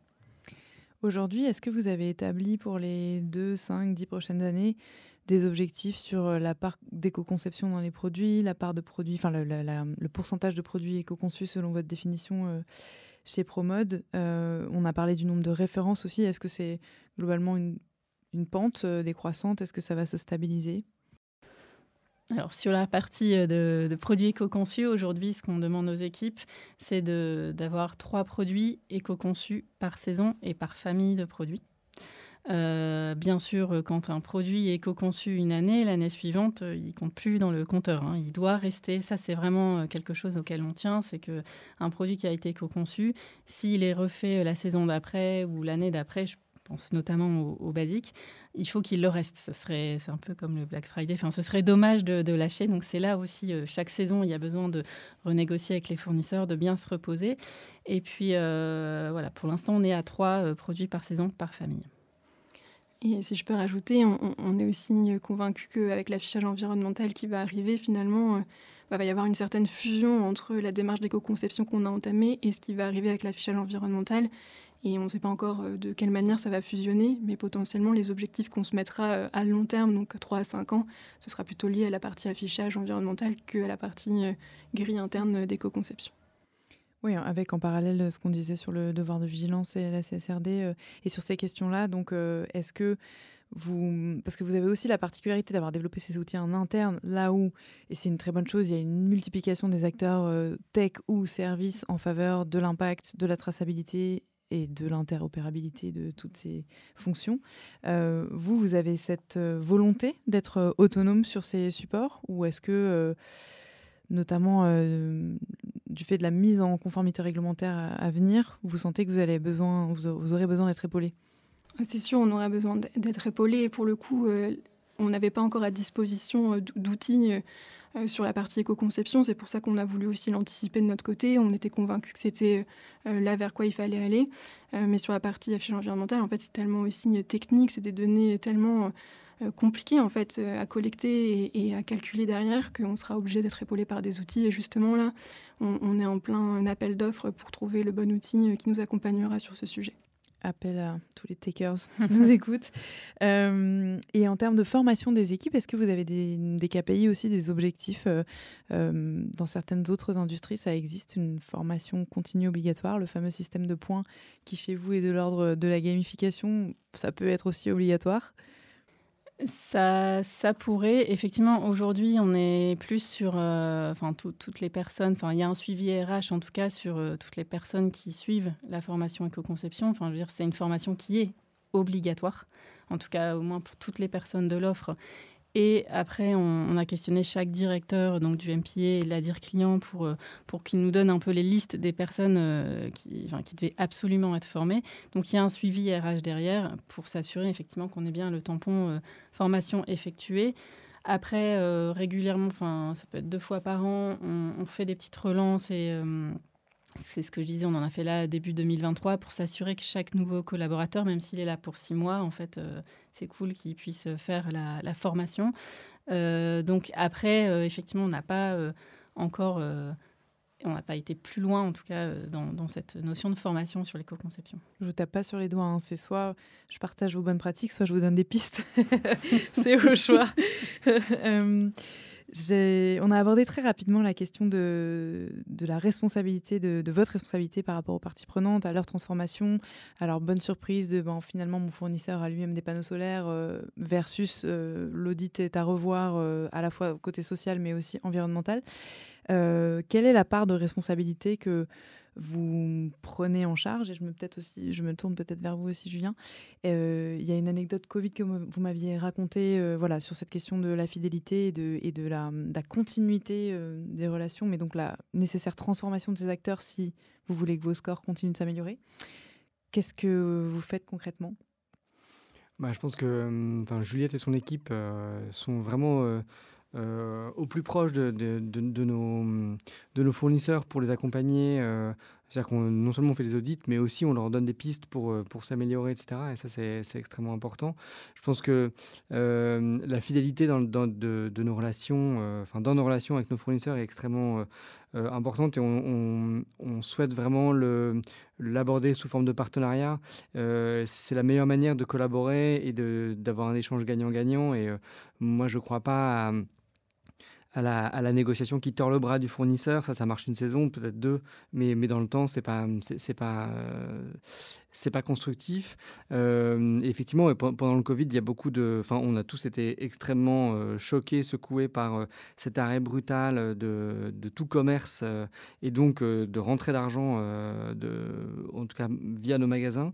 Et puis nous, on avait même fermé le site internet, les livraisons pendant un temps parce qu'on n'était pas capable d'assurer la sécurité maximale pour nos opérateurs logistiques. Donc pendant quelques semaines, le site ne livrait même plus. Et pour autant, bien sûr, on avait des commandes en cours auprès de nos fournisseurs en proche import ou en plus grand import. Et on a tenu à ce que chaque commande soit honorée. On a accepté les produits, on a payé les produits. Ça nous a fait des stocks compliqués à juguler à un instant T. Cependant, par un système de mise à l'écart de ces stocks. On a gardé ces quantités en stock et puis on a réétalé ça sur plusieurs saisons et on a réussi du coup à rester dans notre politique de maîtrise du taux de promotion, etc. et d'éviter le surstock saison après saison. Et on a respecté nos engagements vis-à-vis de nos fournisseurs et ça, c'était extrêmement important. On a eu vent de beaucoup d'enseignes qui, pendant la période Covid, ont juste refusé les marchandises et n'ont pas payé leurs prestataires. Et est-ce que donc toujours dans l'hypothèse de mettre cette grille en open source, il y a une volonté d'améliorer au global l'industrie qui passe notamment par améliorer le parc fournisseur que vous pouvez avoir en commun avec d'autres enseignes de même envergure. Est-ce que ça, c'est des discussions qui sont déjà entamées, notamment parce que vous faites partie du bassin textile nord, donc vous êtes nombreux, ou est-ce que pas du tout, il y a encore une opacité sur les fournisseurs en commun ou non et les méthodes pour améliorer vos pratiques ?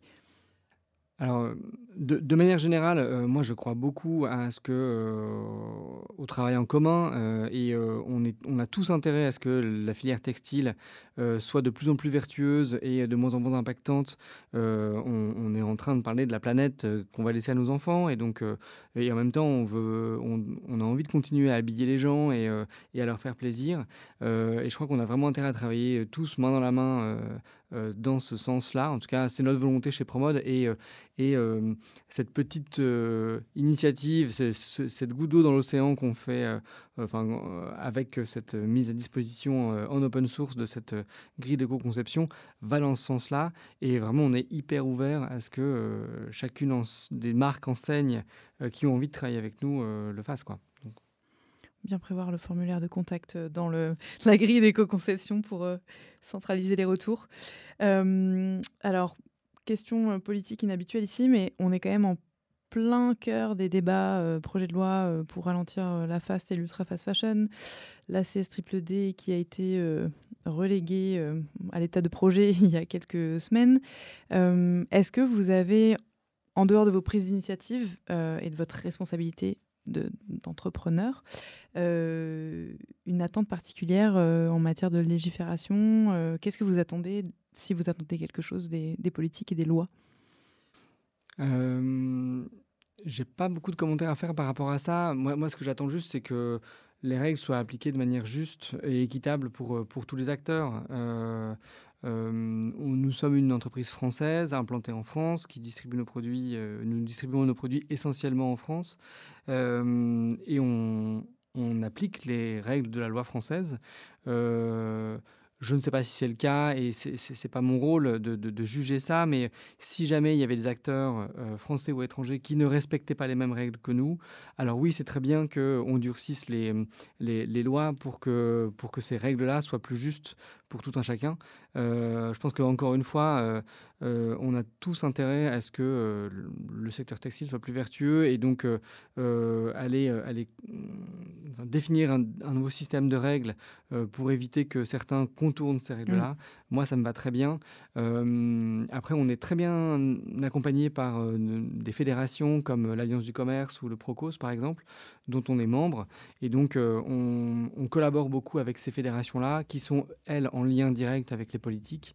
Et on leur fait nos retours sur les seuils qui nous semblent acceptables, intéressants. Le but n'est pas non plus d'asphyxier complètement le secteur textile et notre industrie, mais bien d'accompagner celle-ci vers quelque chose de plus durable. Très bien. Je savais que c'était la question embêtante, mais on est vraiment au cœur du sujet, et c'est intéressant justement d'avoir le retour de marques qui sont plutôt en faveur d'un renforcement de la réglementation. On arrive peut-être aux dernières questions. On n'a pas du tout abordé la communication, et c'est vrai que donc moi j'étais la première, pourtant je crois normalement bien informée sur le sujet, mais surprise de savoir tout ce qui se passait chez vous. D'abord peut-être la cliente finale, vous diriez qu'elle a quoi comme sensibilité? Est-ce qu'elle s'intéresse au sujet RSE? Et comment est-ce qu'on l'aborde en boutique ou en digital? Moi, je vais pouvoir parler du questionnaire qu'on a fait en novembre dernier, où justement on a un peu interrogé les clientes sur leur sensibilité, et on avait remarqué du coup que plus de la moitié des répondantes étaient soit sensibilisées, soit en transition sur les sujets RSE, donc plutôt positif quand même de savoir ça, et on n'avait que 7% du coup qui se sentaient non concernés par le sujet. Donc je pense que ça donne une vision un peu de la cliente et de où elle en est sur ce sujet. Moyenne d'âge de ce questionnaire? Je ne sais pas la moyenne d'âge. Je ne sais même pas si on avait posé la question en début de questionnaire. Bon, il faudrait qu'on demande à Clémence de nous... J'ai un doute, ouais. Non, la réponse est non, dans l'oreillette. Okay. Dans l'oreillette. Non, nous n'avons pas l'information. Mais bon, on a eu 1400 réponses. Ouais, c'est ça. Et est-ce que donc elles vous ont informé sur la façon dont elles voulaient être renseignées sur ces sujets, ou est-ce que vous prenez des initiatives en termes de signalétique en boutique sur le site web, voilà, comment est-ce qu'on parle de tout ça? Du coup, je vais un peu parler pour Clémence aussi. Mais Clémence qui est donc responsable de la communication. Exactement. Et du coup, le but, c'est vraiment de pouvoir rentrer en pédagogie, d'avoir un discours vraiment transparent, lisible et pédagogue sur ces sujets-là, parce qu'en fait, on voit que c'est quand même assez technique, assez compliqué. Et on veut pouvoir transmettre le maximum d'informations, mais que ce soit clair et compris. Sinon, ça va être compliqué pour pouvoir embarquer les clientes avec nous. Mais on ressent effectivement plus de la moitié des clientes qui sont soit sensibilisées, soit en transition. Ça montre aussi qu'elles veulent en savoir plus. Et du coup, ça nous donne plus de choses entre les mains pour pouvoir les accompagner justement dans ce sujet-là. Mais ouais, l'idée, c'est vraiment de rendre les choses le plus accessible possible, le plus simple, de un peu filtrer aussi sur les communications, pas partir dans tous les sens, essayer d'avoir quelque chose de clair et de précis, et de simplifier un peu ça. Et ça passe du coup beaucoup par la coopération aussi des équipes en interne. Donc, c'est-à-dire que oui, Clémence est du coup responsable de la com RSE en particulier, mais du coup c'est un travail qu'elle fait vraiment en commun avec les équipes aussi des achats, les équipes RSE, qualité, etc. Et c'est vraiment cette coopération qui permet ensuite de retranscrire un message plus clair pour les clientes. Est-ce qu'aujourd'hui, vous avez des annonces à nous faire sur des prochaines étapes de développement, ou également des questions recrutement, peut-être, pour ceux qui nous écoutent? Non, oui, on a au niveau global entreprise, on s'est engagé dans une démarche de devenir entreprise à mission. C'est un travail de fond qu'on fait extrêmement sérieusement. On prend le temps de le faire. On verra où ça nous mène. Mais en tout cas, c'est extrêmement riche et extrêmement intéressant parce qu'on a déjà fait toute la phase d'écoute de nos différentes parties prenantes et notamment de nos clientes, comme vient de le dire Juliette. Et tout ça va nous permettre aussi d'ajuster nos manières de communiquer, nos manières d'entrer en relation. Et puis je l'espère, de définir une mission avec une raison d'être et des objectifs qui seront clairs et intelligibles à partager avec tous, et pour encore un peu plus ancrer cette démarche de vertueuse vers toujours plus d'éco-responsabilité, de durabilité au sein de notre industrie, et en particulier chez Promode, avec l'ensemble des parties prenantes. Alors, j'émets l'hypothèse que ce podcast se retrouve dans l'application, ou en tout cas diffusé à l'ensemble de vos collaborateurs. Est-ce que vous avez un message à leur faire passer? La question est pour vous trois. Déjà, un grand bravo. Ça, c'est vrai que c'est un point qu'on voulait souligner, parce que il y a une vraie implication qui grandit de jour en jour pour ce sujet sur l'éco-conception. Les équipes sont motivées et donc ça, c'est chouette, parce que c'est vrai que c'est un sujet complexe et aussi très technique. Donc la difficulté parfois, et moi-même étant cis, d'appréhender tous ces sujets. Donc voilà, l'échange, le partage, et bravo déjà pour le chemin parcouru. Oui, grand bravo. On est fiers, on est fiers de tout ce qui a été déjà fait, et on espère qu'on va continuer dans la direction qui va plutôt positivement. Et oui, j'ai envie d'ajouter, on en a parlé au début, mais le produit est bien au cœur de l'entreprise Promode, et la RSE est aussi au cœur de notre projet, et ce sujet autour de l'éco-conception allie vraiment à la fois cette envie, ce besoin d'être toujours plus durable, et la manière dont on fait notre produit. Et je pense que chez Promode, nous sommes des professionnels de la mode, et c'est bien notre rôle d'aller apporter une solution durable et désirable à notre cliente, avec une mode qui soit toujours moins impactante, et tout en restant la plus émotionnelle possible. Et donc on est bien dans cette démarche-là. Et j'en profite aussi pour dire un grand bravo à toutes les équipes. Moi, je suis extrêmement fier de voir à quel point ces initiatives peuvent naître et prendre vie chez Promode. C'est beau. Et alors peut-être un mot pour l'industrie au global. Est-ce que à vos homologues, vous auriez quelque chose à dire pour vous rejoindre dans cette transformation? Oui, je pense qu'on a vraiment tous intérêt à travailler en commun. Je pense que si on est chacun nous sommes tous uniques avec un positionnement qui nous est propre, et donc il n'y a pas vraiment de compétition à proprement parler à partir du moment où on a son territoire de marque à soi. Et donc, bien, travaillons en commun sur des fondamentaux qui vont nous permettre tous d'aller plus vite vers une mode plus durable. Et en tous les cas, nous, c'est bien dans cet objectif-là qu'on met à disposition cette grille d'éco-conception. C'est que on a eu envie et besoin d'anticiper certaines choses. L'affichage environnemental va être un peu un big bang, je pense, dans notre industrie. Il faut s'y préparer, c'est compliqué.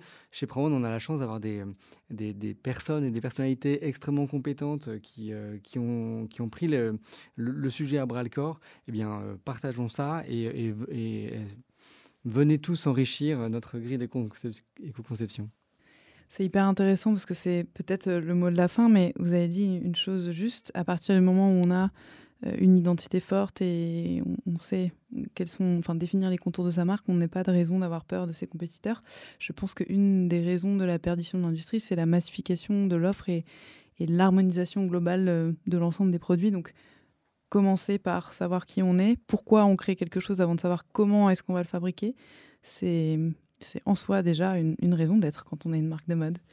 Merci beaucoup à tous les trois. On n'a pas répondu à la question des postes à pourvoir chez vous, mais on pourra les mettre dans les notes de l'épisode. Il y a forcément des sujets IT, forcément des sujets parc retail. Voilà, sauf si vous avez vraiment un besoin très spécifique à exprimer maintenant. Sinon, je verrai ça avec Clémence. Et je vous dis un grand merci à tous les trois. Merci beaucoup. Merci. Merci pour votre écoute. Si vous êtes encore là, c'est sans doute que vous avez apprécié cet épisode. La meilleure façon de nous le faire savoir, c'est de partager ce podcast sur vos réseaux, par email, de bouche à oreille, de laisser un commentaire iTunes 5 étoiles et de vous abonner à la chaîne sur la plateforme d'écoute de votre choix.